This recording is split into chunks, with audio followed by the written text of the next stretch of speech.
Guys, welcome back to my channel Rupa রান্নাঘর। আজকে আমি বানাচ্ছি ঠেকুয়া। তার জন্য কি কি নিয়েছি আসুন দেখিয়ে দিচ্ছি।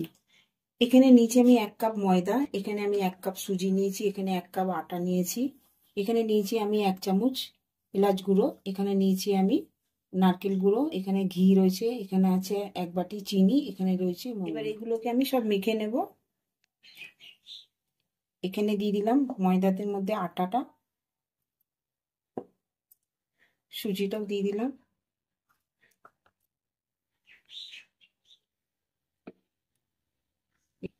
এখানে এলাচ গুঁড়োটাও দিয়ে দিলাম,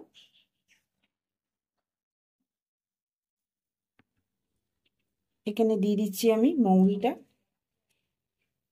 নারকেলটাও দিয়ে দিচ্ছি,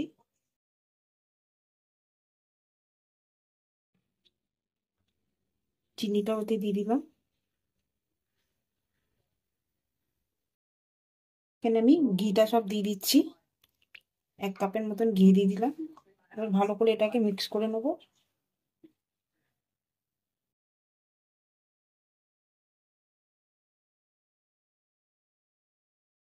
ভালো করে মিক্স করে নেবো এটাকে ভালো করে মিক্স করে দেখুন যেরকম হাতে একটা ডেলা বেরিয়ে যাচ্ছে এরকম ভাবে। এবার এটাকে জল দিয়ে অল্প অল্প জল দিয়ে এটাকে মেখে নেব। কম কম জল দিয়ে আগে মাখবে, বেশি পাতলা করবেন না। এতে অল্প অল্প করে জল দিয়ে মাখতে হবে, বেশি জল দিয়ে মাখলে এটা পাতলা হয়ে যাবে।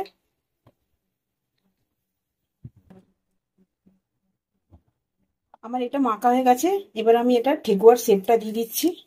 এরকম ভাবে নিয়ে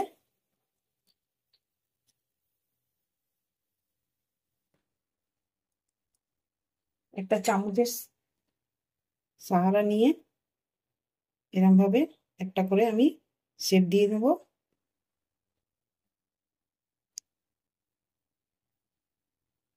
এরকম ভাবে শেপটা আমি দিয়ে নেব।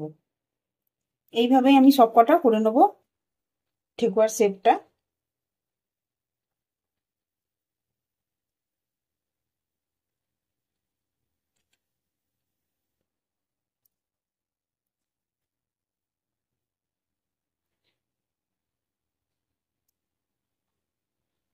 দেখুন এইভাবে সব বানিয়ে নিয়েছি। এবার আমি কড়াটা বসিয়ে দেবো তেল গরম করার জন্য।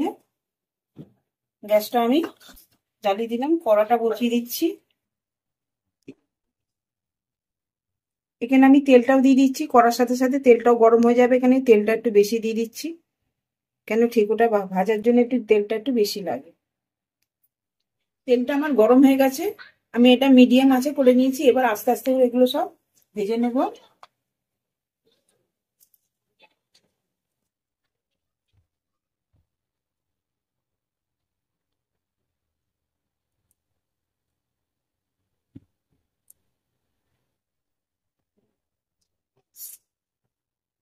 এবার আমি সব এগুলো হালকা হালকা করে ভেজে নেব।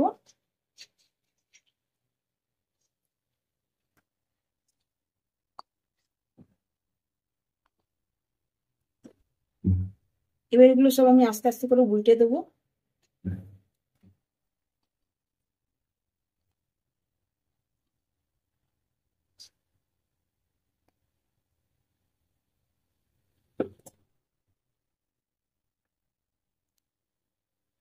দেখুন এগুলো আমার ভাজা হয়ে গেছে। এবার এগুলো আমি সব তুলে নেব।